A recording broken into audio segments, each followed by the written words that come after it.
दोस्तों जय हिंद। आपका फिर से स्वागत है मेरे यूट्यूब चैनल पे। तो अभी हाल ही में मैंने 3 मार्च 2023 को मैं CAPF के फ़िज़िकल मेडिकल के एग्ज़ाम में अपीयर हुआ हूँ। तो इस वीडियो में हम लोग मेरा जो अनुभव रहा है उसके बारे में चर्चा करेंगे और उम्मीद है कि आपका उससे कुछ न कुछ फ़ायदा अगर होता हुआ नज़र आएगा। तो चलिए शुरू करते हैं। सो बिफ़ोर वी स्टार्ट, मैं सबसे पहले आप लोगों का धन्यवाद देना चाहूँगा कि मेरे वीडियोस और चैनल्स पे इतना सारा प्यार देने के लिए आपका बहुत बहुत शुक्रिया। उसके अलावा एक चीज़ और जो मैं कहना चाहता हूँ वो ये कि जैसा कि आप लोग देख पा रहे हैं कि मेरे यूट्यूब चैनल के ऊपर जो वॉच टाइम है वो 99% ऐसे लोगों से है जो सब्सक्राइबर नहीं हैं। तो आपसे अनुरोध है कि आप चैनल को सब्सक्राइब करें ताकि मैं अधिक से अधिक लोगों तक अपनी बात पहुंचा पाऊँ। तो ये है मेरा फिज़िकल स्टैंडर्ड और efficiency test PST PET result CAPF-AC examination 2022। तो मैंने प्राइवेसी रीजंस की वजह से अपना रोल नंबर जो है उसको फ़िलहाल के लिए ब्लर किया हुआ है। सो you can see my name, my centre name CISF SSG greater Noida, और आप देख सकते हैं कि PST भी क्वालिफाइड है और फिज़िकल एफिशिएंसी टेस्ट वो भी क्वालिफाइड है। ये सिर्फ ऑथेंटिसिटी दिखाने के लिए है। तो चलिए अभी पहले दिन से हम लोग शुरू करते हैं, यानी कि 3 मार्च 2023 से शुरुआत करते हैं। जो हमारा रिपोर्टिंग टाइम था वो सुबह सुबह 7 बजे था। तो सुबह 7 बजे हम लोगों को वहाँ पे रिसीव किया जाता है और उसके बाद आप सबसे पहले जो है वो हमारे डॉक्यूमेंट्स वगैरह हैं उसकी जो फॉर्मेलिटीज़ हैं वो पूरी कर ली जाती हैं। तो सबसे पहले आपके पास जो आपका एडमिट कार्ड है वो होना चाहिए। उसके अलावा जितने भी डॉक्यूमेंट्स आपके एडमिट कार्ड में मेंशन हैं वो सारे के सारे, प्लस आप अपना आइडेंटिटी कार्ड जो है उसकी फ़ोटोकॉपी भी आप लेकर के जाइए। शायद आइडेंटिटी कार्ड की फ़ोटोकॉपी मेंशन नहीं है but it is required there. मैं नहीं लेके गया था बट वहाँ पे उन लोगों ने फिर अरेंज किया, उससे प्रॉब्लम्स हुई, बट आप कोशिश कीजिए कि आप उसको साथ में लेकर के जाइए। तो जैसे ही हमारे डॉक्यूमेंट्स वगैरह की फॉर्मेलिटीज़ पूरी होती हैं तो उसके बाद जो है वो फिज़िकल स्टैंडर्ड टेस्ट होता है, जिसके अंदर सबसे पहले आपका वेट मेजर किया जाता है। उसके बाद आपकी हाइट का मेजरमेंट होता है। देन आपकी चेस्ट का जो है मेजरमेंट होता है। चेस्ट का मेजरमेंट पहले अनएक्सपेंशन स्टेज पे होता है। देन आपका एक्सपेंड आपको करने के लिए बोला जाता है कि आप चेस्ट एक्सपेंड कीजिए, देन उसका मेजरमेंट होता है। तो फिज़िकल स्टैंडर्ड टेस्ट में तो सिर्फ इतना ही है। मैं यहाँ बताना चाहूँगा कि जो चेस्ट का जो मेजरमेंट है that is only for the male candidates, it is not done for the female candidates. और आपके बिना एक्सपेंड किए हुए, बिना छाती को फुलाए हुए जो उसकी मिनिमम रिक्वायरमेंट है दैट इज़ 81 सेंटीमीटर, और एक्सपेंड करने के बाद जो मिनिमम एक्सपेंशन है वो 5 सेंटीमीटर्स का होना चाहिए। So it has to be 86 centimetre. Although दो जो फिज़िकल स्टैंडर्ड टेस्ट करवा रहे थे, स्टाफ जो था वहाँ पे वो बहुत ही कोऑपरेटिव था। वहाँ पे इवन ये भी कहा गया था कि यदि आप अपने फिज़िकल स्टैंडर्ड टेस्ट से सेटिस्फाई नहीं है तो यू कैन डू अपील, तो आपका एक बार फिर से और किया जा सकता है। और इवन जो वहाँ सीनियर कमांडेंट थे उन्होंने कहा था कि अगर चेस्ट एक्सपेंशन किसी का नहीं आ रहा है 5 सेंटीमीटर्स तो उसको वापस टेक्निक बता करके दोबारा मेजर करने की भी वहाँ पे छूट दी जा रही थी। हालांकि ऐसा मौका तो नहीं आया कि किसी की चेस्ट का एक्सपेंशन 5 सेंटीमीटर ना रहा हो, बट अगर केस ऐसा आता तो वो लोग डेफिनेटली वो करवाते क्योंकि उन लोगों ने ऐसा बोला था। उसके अलावा आप लोगों के मन में होगा कि वेट को लेकर के कितनी छूट जो है वो दी जा रही है। Age weight according to the height and age has been mention in the advertisement of the UPSC CAPF 2022 and even हर एक जो एडवर्टाइजमेंट होती है उसके साथ वो लोग देते हैं। आप कोशिश करें कि जो आपका वेट है अकॉर्डिंग टू दैट चार्ट वो होना ही होना चाहिए। बाकी वो उनके डिस्क्रिप्शन के ऊपर डिपेंड करता है, बट अगर आपका वेट ज़्यादा भी है तो वो आपको फिज़िकल एफिशिएंसी टेस्ट के लिए वो डिस्क्वालीफाई नहीं करते हैं, यानी कि आपको फिज़िकल एफिशिएंसी टेस्ट में अपीयर होने ही दिया जाएगा, no matter what your weight is. तो उसके लिए घबराने वाली कोई बात नहीं है। तो इसके बाद जो ये था हमारा फिज़िकल स्टैंडर्ड टेस्ट, ये पूरा होता है। तो पूरे ग्रुप का पूरा होने के बाद अब बारी थी फिज़िकल एफिशिएंसी टेस्ट की। तो इसके अंदर जो इवेंट्स थी वो थी 100 metres, 800 metres, then long jump, and इसके बाद जो था वो था शॉर्ट पुट फॉर मेल्स। ये वाली इवेंट जो है फीमेल्स के लिए नहीं है। तो जो 100 मीटर है उसके लिए जो मेल्स के लिए टाइमिंग है दैट इज़ 16 सेकेंड्स वो दिया जाता है। 800 मीटर्स के लिए 3 मिनट 45 सेकेंड्स। लॉन्ग जंप है वो आपको 3.5 मीटर्स, और जो शॉर्ट पुट है वो आपको थ्रो करना रहता है 4.5 मीटर्स।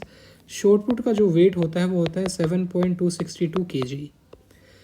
यदि हम लोग बात करें 100 मीटर्स की, okay, so before coming to the 100 metres let me tell you कि कितने लोगों को बुलाया गया था और कितने लोग एक्चुअली में आए थे। तो पर डे के हिसाब से एक सेंटर के ऊपर 30 जो कैंडिडेट्स हैं उनको बुलाया गया था। 30 कैंडिडेट्स वर कॉल्ड आउट, और हमारा जिस दिन था उस दिन आउट ऑफ 30 19 कैंडिडेट्स ने रिपोर्ट किया था। और आउट ऑफ 19 मैं आपको बताना चाहूँगा कि फ़िज़िकल स्टैंडर्ड टेस्ट जो था वो सबका सही हो गया था, और फिज़िकल एफिशिएंसी टेस्ट में कुछ लोग बाहर हुए थे, उसके बारे में साथ साथ में चर्चा करेंगे। तो फिज़िकल एफिशिएंसी टेस्ट में 16 सेकंड में आपको जो है 100 मीटर्स कंप्लीट करना रहता है। तो और जो रनिंग CISF SSG नोएडा में हो रही है वो रोड के ऊपर हो रही है। तो रोड के ऊपर आपको दौड़ने के लिए बोला जा रहा है, और चूंकि रोड थोड़ा नैरो है, it is kind of road, तो यहाँ मान लीजिए स्टार्टिंग पॉइंट है, और यदि हम बात करें तो सपोज़ यहाँ पे आपका एंड पॉइंट है। तो एक टाइम पे वो सिर्फ 2 ही कैंडिडेट को 100 मीटर्स के लिए दौड़ा रहे हैं। So you need not worry कि पूरे ग्रुप को एक साथ दौड़ा जाएगा या कैसे किया जाएगा। So no issues with that. तो बारी बारी करके जो 100 मीटर्स थी उसको कंप्लीट किया गया। तो उसके बाद जो सेकेंड इवेंट करवाई गई दैट वाज 800 मीटर्स। तो 800 मीटर्स के लिए 3 मिनट 45 सेकेंड्स का जो है वो टाइम आपको दिया जाता है। तो पूरे ग्रुप को ही एक साथ दौड़ाया गया। Again this running was also done on the road. और लेट मी टेल यू कि I was the first one to complete the 800 metres in my group, and I completed it before 3 minutes. और सभी candidates का 100 metres और 800 metres सभी लोगों ने qualify किया। तो इसके बाद बारी थी लॉन्ग जंप की। हाँ, थोड़ा थोड़ा समय उसमें दिया जा रहा था। इवन जब 800 मीटर्स के बाद तुरंत हमें लॉन्ग जंप के लिए लेकर के गए तो हमने कहा कि सर हमें 5 मिनट्स का ब्रेक चाहिए। तो कमांडेंट वॉज कोऑपरेटिव इनफ, तो उन लोगों ने हमें 5 मिनट का टाइम भी दिया। उन लोगों ने हमें डेमो करके भी दिखाया कि आपको कैसे करना है। तो this was the pit, this was the starting point, और यहाँ पे उन लोगों ने 3.5 मीटर का जो है वो मार्क किया हुआ था। So it was already mark. तो हमें पहले से ही क्लियर था कि यहाँ से जंप ले करके हमें यहाँ पे लैंड करना है। तो 5 मिनट के बाद हमारा लॉन्ग जंप शुरू होता है, and out of 19 candidates 12 candidates they qualified the long jump in the first attempt. And as you know there are 3 attempts for the long jump. तो सेकेंड अटैम्प्ट के अंदर अभी जो था 7 कैंडिडेट्स रह गए थे, उसमें से 3 कैंडिडेट्स ने क्वालिफाई किया सेकेंड अटैम्प्ट में, और बाकी के जो 4 कैंडिडेट्स रह गए थे they were not able to qualify even in their third attempt. So they were sent back home. And उसके बाद हमारी जो नेक्स्ट इवेंट होती है दैट वाज शॉर्ट पुट। तो उसके लिए सिर्फ एक ही अटैम्प्ट दिया जाता है। शॉर्ट पुट का जो वजन था 7.626 kgs, और वहाँ पे भी जैसे ये हमारा स्टैंडिंग मार्क था और 45 डिग्री के एंगल पे दिया हुआ था, और उन लोगों ने पहले मार्किंग किया हुआ था कि ये आपका जो है 4.5 मीटर का आपका डिस्टेंस है। और यहाँ पे सिर्फ एक ध्यान रखने योग्य बात ये थी कि जब शॉर्ट पुट फेंक दिया जाए तो उसके बाद आगे वाले एरिया से एग्जिट ना किया जाए। The candidates has to exit from the lower semi circle. Everyone who appeared for the shot put in my batch they qualified this event, and after that we were taken back to the referral hospital which was there at the CISF SSG. तो सबसे पहले हम उस दिन जाते हैं hospital, और हमारा जो है सबसे पहले आई टेस्ट होता है. आई टेस्ट में सबसे पहले कलर ब्लाइंडनेस टेस्ट किया जाता है. सेकंड वाज आर विजन, यानी कि आपको 6x6 दिखता है नहीं दिखता है, तो वो सब टेस्ट किया जाता है. बट बिफोर और proceeding further let me discuss one thing which I have left. तो जैसे हमें हॉस्पिटल ले जाया जाता है तो वो हमें एक बुकलेट देते हैं जिसके अंदर आपके जो डिफरेंट डिफरेंट डिजीज़ रही हैं उनकी हिस्ट्री क्या रही है उन सब के बारे में है. तो ऐसा आमतौर से बोला जाता है कि आप जब तक आपको कोई मेजर समस्या नहीं रही हो तब तक आप उसमें जैसे यस और नो के कॉलम रहते हैं तो आप यस पे टिक ना करें, नो पे सब में टिक करें until unless your problem is very big. तो वहाँ पे एक रो थी, उसमें लिखा हुआ था कि बोन फ्रैक्चर और जॉइंट फ्रैक्चर. अब मेरा जो है वो एंकल 10 साल पहले फ्रैक्चर हुआ था when I was in the school while playing basketball. So I asked them. So जो स्टाफ था उन लोगों ने बोला कि you are on your own, you are educated enough, आप खुद डिसाइड कीजिए कि आपको किस में यस करना है किस में नो करना है. We are not going to help you out in this. और एक कॉलम और था जिसका जहाँ पे लेसिक लेज़र का लिखा हुआ था. ऐसे करीब करीब 17 आपके कॉलम्स थे जिसमें आपको यस एंड नो टिक करना था.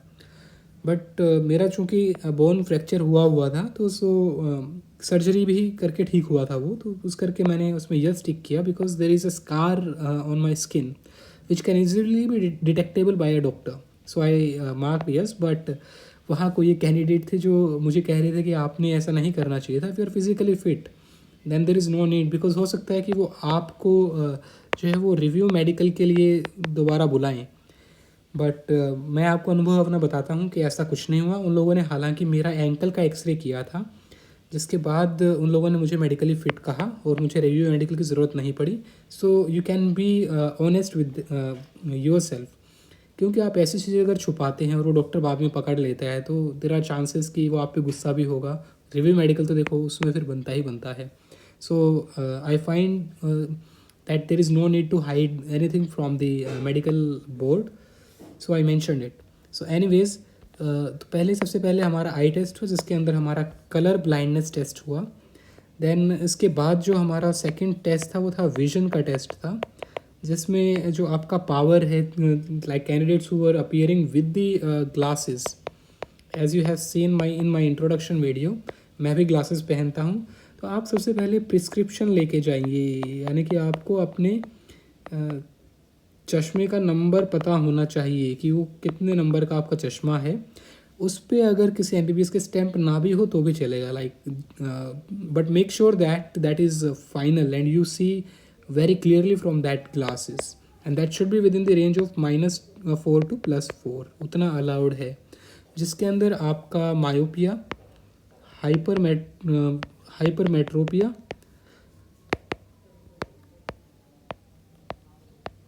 देन आपका एस्टिग्मेशन भी अलाउड है. तो you need not worry about them कि क्या आपका कॉम्बिनेशन है, यानी कि सिलेंड्रिकल और स्फेरिकल लेंसेज हैं वो सब अलाउड हैं इसमें. और नंबर जो है आपका +4 से लेकर के -4 तक अलाउड है. Then we were done with our eye test. था हमारा सर्जिकल टेस्ट हुआ था.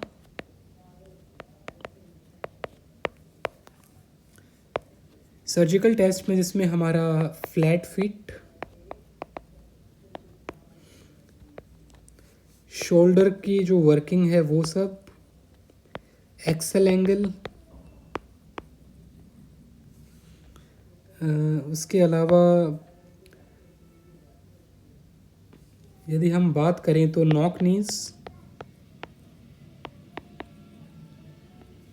इन सब का हमारा चेकअप हुआ था. And then we were left free. That was the whole thing for the first day, and we were free around 5 p.m. in the evening.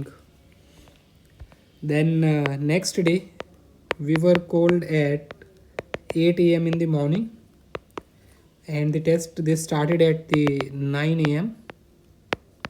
सबसे पहला जो हमारा था वो हुआ था blood test, then urine test, इसके बाद एक्सरेज, देन हमारा मेडिसिन का जो था वो टेस्ट हुआ था। मेडिसिन के अंदर जो है पुशअप्स हमसे करवाए गए, स्पीच हमसे बुलवा के देखी गई कि हम कहीं स्टैमर तो नहीं कर रहे हैं। So that was the major thing. And जो सर्जिकल था उसके अंदर जो हमारा ईएनटी का था वो भी सर्जिकल के अंदर ही चेक हुआ था। इसमें हमारा डेंटल का जो था वो भी इसी में चेक हुआ था। So that was the medicine test. And then after half an hour or so we were declared that out of 15 14 were medically fit.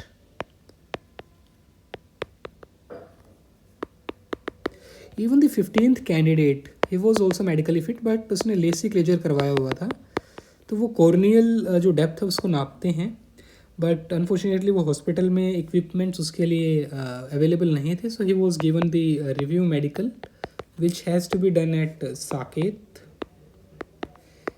तो वो उसको दिया गया। But everything other than the LASIK laser, it was he was very fit, and hope that he will join us in the interview.